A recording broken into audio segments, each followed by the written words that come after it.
An economic crisis avoided, and Donald Trump's re-election campaign gets more complicated. Passing this budget agreement was critical. The stakes could not have been higher. A potential economic disaster was narrowly averted after Congress raced to pass legislation lifting the nation's debt ceiling. Plus, his conduct, I think that's one of the reasons he's not in the White House now. You don't want him as your president. The race to be the GOP's next presidential nominee heats up. Florida Governor Ron DeSantis kicks off his White House bid by hitting the campaign trail and sparring with former President Donald Trump. But the former president also faces another kind of threat: new developments in the investigation of his handling of classified documents. Next. This is Washington Week. Corporate funding is provided by... For 25 years, Consumer Cellular's goal has been to provide wireless service that helps people communicate and connect. We offer a variety of no-contract plans, and our U.S.-based customer service team can help find one that fits you. To learn more, visit consumercellular.tv.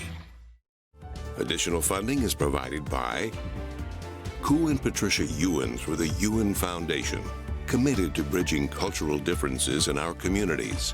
Sandra and Carl DeLay Magnuson, Rose Herschel and Andy Shreves, Robert and Susan Rosenbaum, the Corporation for Public Broadcasting, and by contributions to your PBS station from viewers like you. Thank you. Good evening and welcome to Washington Week. I'm William Brangham. Tonight, after weeks of brinksmanship, posturing, and intense negotiation, President Biden will soon sign into law a bipartisan bill that lifts the country's debt limit and averts what could have been an economic disaster. The president spoke about the bill's significance a short time ago. No one got everything they wanted, but the American people got what they needed. We averted an economic crisis. That bill, the Fiscal Responsibility Act, was negotiated between President Biden and Speaker McCarthy and their teams. It passed the House overwhelmingly on Wednesday and was rushed through the Senate late Thursday. Joining us now to discuss this and more, Peter Baker is Chief White House Correspondent for The New York Times. Leigh Caldwell is co-author of The Washington Post's Early 202 and anchor of Washington Post Live. Asma Khalid is White House correspondent for NPR and co-host of the NPR Politics podcast. And Nikole Killion is congressional correspondent for CBS News. Welcome to you all. Thank you all for being here. Peter, to you first. Does the passage of this deal and eventual soon-to-be signing by the president tell us anything new about President Biden and how he and his White House team operate?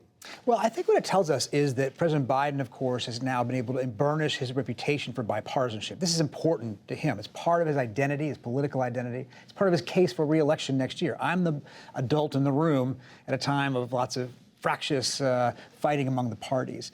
It doesn't necessarily match the desires and priorities of his own party. A lot of his House Democrats would have preferred he be more of a fighter, less of a compromiser. But for him, you saw him tonight give that speech in which he made clear that his priority is being seen as somebody who rises above the partisanship in the nation's interest. Asma, do you see the same way that the president tonight really defended how he held back what was a Republican attack on what he thinks of as his legislative priorities? Is that what he thinks of as victory? Certainly, and I would echo what Peter said. I mean, in many ways, he emphasized the fact tonight that he ran his 2020 presidential campaign as being someone who could find consensus, who would help the nation find unity, and he believes in bipartisanship still. He echoed those very similar themes this evening. What I also heard from him, though, too, was a sense of, to your point, what he was able to defend, right? That he was able to protect Medicaid to some degree. He was able to protect Social Security. And to me, those were messages directed toward a larger possible 2024 electorate, just so folks would be aware of where his ambitions are, I think, leading up into the re-elect. Leigh, though, he did say for many months, I am not going to negotiate on this debt limit, and then he did. Does that open up the future of what he calls hostage-taking to become the norm by how he operated? Well, let me back up just a little bit. It's really interesting. In the middle of these negotiations, Democrats were very angry that he, in fact, did engage in these negotiations. They thought as Speaker McCarthy was coming out talking to the press all day long, every single day, really dominating the narrative, there were members of his party, including Sheila Jackson Leigh, who stood up in a closed-door conference meeting and asked Hakeem Jeffries, the minority leader, to ask President Biden, please address the nation, do an address to the nation, put pressure on these Republicans. And the White House did not do that. And now he did this address tonight to claim victory, to use it as an opportunity, as Asma said, to talk about his priorities, what he's accomplished, and what he's been able to fight back. But I will say that there's a lot of concern on Capitol Hill about what sort of precedent this creates. There's a lot of members on the right and the conservative faction of the party who are very angry that this debt limit is suspended to 2025 because they say that Kevin McCarthy gave away his leverage to try to reform government spending. And so this might set another precedent for depending on who's in power in 2 years. And I would argue, too, I mean, in talking to Senate Democrats, I mean, on the other side of the aisle, many of them told me they actually think going forward that the 14th Amendment should be invoked. We know that was a debate during... He should have used that to get out of this. Well, no, for future debate, because, you know, from their standpoint, they don't want to be subject to hostage taking the next time around from their point of view. And so obviously we know the president argued that the 14th Amendment didn't have time to, you know, vet it out. It could be subject to legal challenges. But now when you're looking 2 years out, you know, whether it's Bernie Sanders, Jeff Merkley, a number of senators told me they still feel that that should be an option on the table going forward. I also think there are questions, too, about what this means for the broader state of the U.S. economy, right? You saw Fitch, the ratings agency, today warned that it is not necessarily taking the idea off the table that it would downgrade the U.S. credit rating. Simply because of the way we behaved as a nation. Exactly. And that this doesn't necessarily preclude that they're worried about sort of future political fallout of this sort. And to me, that's really interesting because you're hearing President Biden declare this as a political victory, but you don't get a sense that the sort of domestic economy feels that way definitively yet. It doesn't actually end the debate, right? It takes a debt ceiling off the table now for 2 years, but that doesn't mean that the budget issues that they resolved are actually resolved, because you already hear people talking about going back to the well, right? You heard the president tonight say, I want to come back on taxes for the wealthy. You heard Republicans in the House say, let's go back on more cuts. And you heard even Republicans and some Democrats in the Senate say, how about more money for the defense industry or defense of the country? We don't think that they got enough for the Pentagon. So it's really not a closed deal. We have these appropriations bills that'll come up in the fall. They're going to relitigate a lot of these issues. And what Republicans are planning to do actually in the next couple of weeks is they're going to try to start the process to extend the Trump tax cuts. And so Democrats are furious, saying if you care about budget and government spending and reducing the deficit, extending the Trump tax cuts is not the way to do it. So you're right. There's going to be more budget fights ahead. Yay. Well, at least we all get to stay employed for a little bit longer. Nikole, do you think that we in the political press at all overreacted to the threat, to the worry about a default? I mean, deadlines have an incredible way of quickening people's pulses and forcing action. There has been a fair amount of bipartisan reaction. I mean, do you think we got too worried about this, or do you think that there was an appropriate level of concern? Well, I think we were reporting what we were being told, which is that Janet Yellen sent letter after letter after letter to Congress saying, look, this is the date, and if you don't do anything, then we're going to have an economic catastrophe. So I don't think we in the press were blowing anything up. We were reporting what the Treasury Secretary was conveying to lawmakers, and clearly many of them felt, whether it was Republicans or Democrats, bound by that deadline, although you did have a number of Republicans who questioned the validity of the date and, you know, suggested that there could be some workarounds and the Treasury could do some things, you know, if that date approaches. But the bottom line is that I think everyone took that date seriously because, as we saw with the Senate, they got this cleared in record time.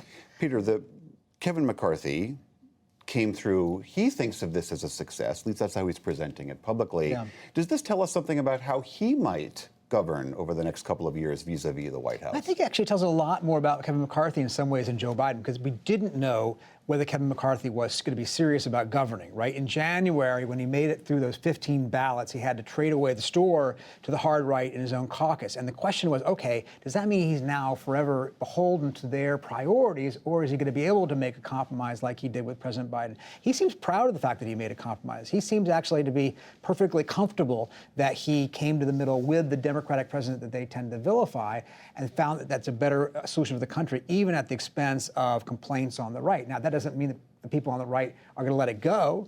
It may ultimately cost him down the road, but for the moment, I think he's shown that he does have at least some instinct for governing. I actually thought that was one of the interesting things about what the president said tonight, because he said, with respect to bipartisanship, we can never stop trying. And one thing Speaker McCarthy has said repeatedly from his speakership fight onward is that he doesn't give up. So, you know, both of them conveying a sense of optimism going forward. Whether or not they continue working together, I think, remains to be seen. He praised McCarthy, which might not help McCarthy. That's good for him or not. Let's pivot to the people who would love to replace President Biden. I mean, the race for the Republican presidential nomination stepped up this week with former President Donald Trump and Florida Governor Ron DeSantis attacking each other on the campaign trail. DeSantis officially kicked off his campaign in Iowa, where he took aim at Trump, who is the current frontrunner. At the end of the day, leadership is not about entertainment. It's not about building a brand. It is about results.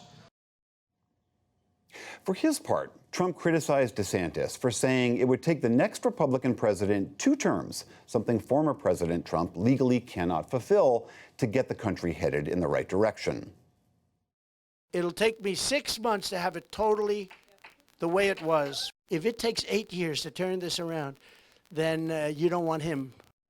As this front-runner feud intensifies, the Republican field is about to get even more crowded. Former Vice President Mike Pence and former New Jersey Governor Chris Christie, both one-time Trump allies, now turned adversaries, are set to join the race as well next week. And all of this comes amid new reporting that seemingly further chips away at Trump's defense of how he handled all those classified documents. So, a lot going on there. Asma, Ron DeSantis, we are now seeing him out on the campaign trail for the first time, him sparring with Donald Trump. DeSantis has been thought by many as the obvious, quote-unquote, main rival to Trump. Does it still seem that way? I think it does. I mean, part of that is public opinion polling that has shown that, but also part of it, I think, is just the dynamic between these two men. Clearly, the former President Donald Trump sees the Florida governor as his main rival, just hearing the level of sort of attacks between them. Right, he's doing this to no one else. Right, exactly. So clearly he sees that rivalry. I mean, one of the things I think that the Florida governor needs to try to do to distinguish himself is really build on this idea of electability. It's what you often hear him present. I think it's what you hear his aides suggest, is that he is more electable than Donald Trump. I think that is a very difficult argument for him to make, but perhaps you got a glimpse of it this week because he was out doing some degree of retail campaigning, right? You saw him out with his wife telling these stories about being a dad. Those are stories that Donald Trump isn't really able to tell in the same way. That, look at me, I'm just like you, right? I mean, Leanne, to this point that Asma is making is that DeSantis is arguing that the GOP has to embrace the idea of winning, and he keeps bringing up 2020 and 2024 as digs at Donald Trump. Is that argument, though, resonant with voters? Well, some Republicans in Congress, anyway, would even also bring up 2018 and 2022 as well as why Republicans have lost because of Donald Trump. It's really difficult. I mean, there's still no one like Donald Trump who has such a handle on the Republican base. And so for his base, the best way to win is Donald Trump. But he has proven over and over again that he has been unable to win national elections. The difficult thing for Ron DeSantis is no one can be meaner and more effective on their attacks than Donald Trump. And Ron DeSantis, who is hesitant to directly attack Donald Trump, unless he's, as we saw this week, only when he's talking to the press, not to voters, it's a really challenging position. And I'm going to go one step further in the sense that Ron DeSantis is also not willing to talk about January 6th or the 2020 election as well. And that is a very clear way to draw a contrast with the former president. And if he's not willing to do that, what is the difference between the two? Just a less better Donald Trump, maybe. Right. It's a very tricky path you're describing. Nikole, we are going to see 2 new entrants next week, perhaps more, Chris Christie and former Vice President Mike Pence. Do you have a good sense as to what they think of as their argument for why they belong in this race and why they have a shot at this? Well, I think Chris Christie has made clear he's the anti-Trump. And so that is the lane he has kind of carved from day one, even when he started putting some rumblings out that he may get into the race. To be the pugilist who goes directly at the president, former president, unlike anybody else. That, and that he is not the former president. I mean, he's willing to make that distinction. He's willing to pull those punches where some of the other candidates have not. With respect to Mike Pence, I mean, I think it remains to be seen, because we've seen him kind of toe the line between aligning himself with the policies of the Trump administration, but also putting some distance on issues like January 6th and others. So I think it will really be interesting when we get to that first debate in August to see how much the gloves come off between all of these candidates. And who's on the stage also. Very right? true. Right. What is your sense of the calculus? Are they all just waiting for a Trump implosion? Is that? I mean, there are two ways to win here, right? One is to actually take Trump down. The other is to wait for Trump to take Trump down. And so far, nobody seems to be doing the first part of it very well, because Trump's doing quite handily in the polls. So they're waiting for Jack Smith. They're waiting for Georgia. They're waiting to see what happens here. If he gets a second indictment, a third indictment, a fourth indictment, does that change the calculus for Republican voters who like Trump? Who say, I actually agree with him on most of these policies. I want to do the things he wants to do, but maybe there's just too much baggage here. And that's why DeSantis won't go after him, because DeSantis doesn't want to alienate the Trump voters. He wants to be there the moment Trump implodes, if he does, and say, okay, guys, I'm here for you. Come on board. It's an if. It's a gamble. Nobody knows. He did better after the first indictment than he did, than he was doing before that. But the question is whether it all adds up into a cumulative baggage that kind of finally weighs him down. Asma, Peter is talking about the one potential liability for the former president is the looming idea of these indictments. And there were these new revelations this week that chip away, it seems, at Trump's argument that he handled the classified documents in an above-board way. But is it your sense that those, let's say another indictment were to come from Jack Smith or from the Georgia elections case, does that really dent Trump in a meaningful way? Or do you think his primary voters would forgive that? The primary voters I met leading up to the midterms, because I was actually down in Florida doing some reporting when the original tranche of classified documents was discovered at Mar-a-Lago, did not seem bothered by this. I think thus far, just looking at how he has held a steady lead in all of the polls, being the front runner, I don't know that there's any indication. So, I mean, it is an interesting hypothetical. If there are additional indictments, will that over time build up and make people question him? Perhaps, but so far, I don't see any evidence that anything that the former president has done has actually led people to question whether or not they want to, vote for him, at least within the sort of die-hard base supporters. Right, because is that your sense as well? Yeah, I mean, the challenge is that Donald Trump has done such an effective job at convincing his supporters that these investigations are nonsense, are witch hunts, that the 2020 election was in fact stolen, that it was a bunch of peaceful people on January 6th. And so why would a deep state government investigation and indictment change any of their minds? And so I'm super skeptical that it's going to have any real impact in the Republican primary. The only way it could is if he can't maybe get on the campaign trail because he's spending his time in court and he can't visit these primary states, and maybe it'll convince some Republicans not to vote for him. But it's conventional wisdom is out the window. Yeah. We've been talking about for a long time about Donald Trump. Right. I mean, Nikole, as Leanne is saying, there is such a huge slice of the GOP primary base that does think that January 6th, or has been led to believe that that wasn't such a big deal, and that the election was somehow tainted. And it makes it very, very difficult, it seems, for anyone who doesn't toe that line to punch through. Yeah, I mean, I think that's a big part of it. I know spending a lot of time in Georgia specifically, and obviously one of those investigations, the investigation in Fulton County, has to deal with election interference. But a lot of conservative voters there and during the midterms told me they do buy into that, and they do think that, there was some shenanigans going on during the election. So to your point, yes, it's hard to break through. How do you convince those voters? But I would also argue that, Republicans as a whole, I think, are trying to be very forward-looking. I think there's a lot of reticence to look back at January 6th, to look back at 2020. It's really about, looking for, and I think, too, to your earlier question about Mike Pence and some of these other candidates, I think it's about trying to define how the party is moving forward. What are those issues that are key to the base? What are the issues of importance as we go forward, as opposed to relitigating things in the past? So I think that is the direction that you will see the campaign going in terms of how candidates litigate their arguments to voters.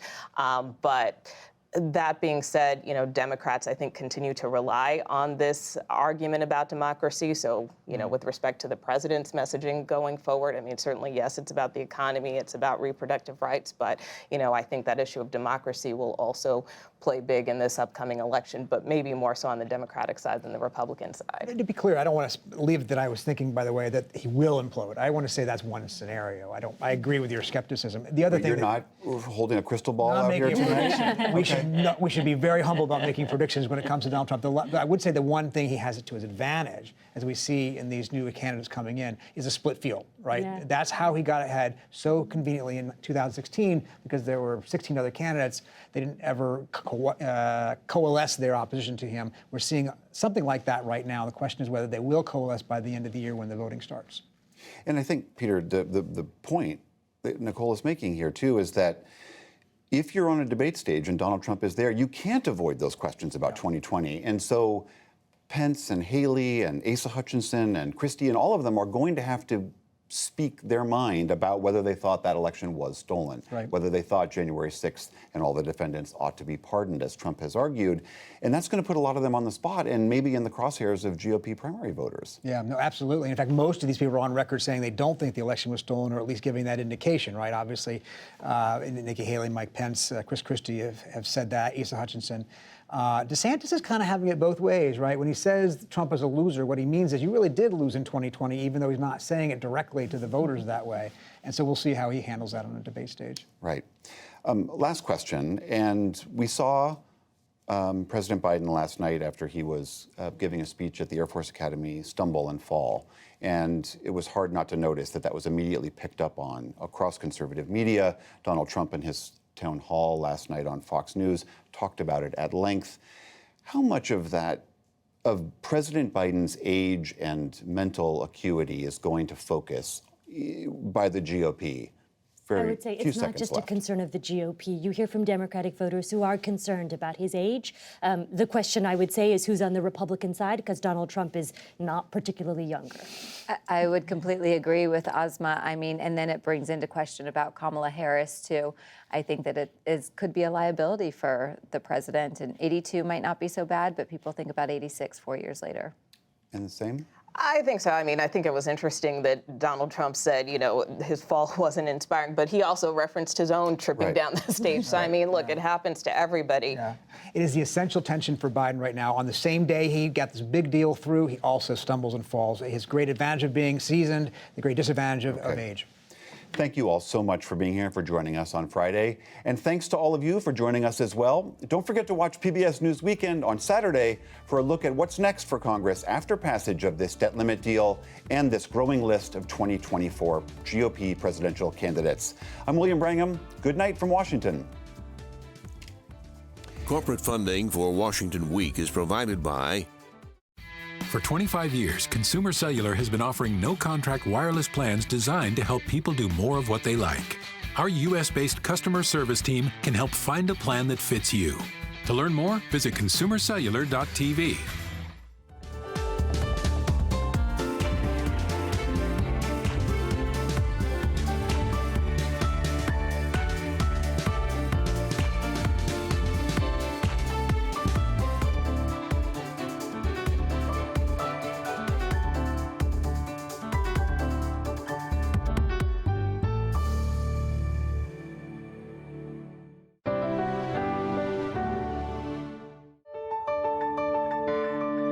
You're watching PBS.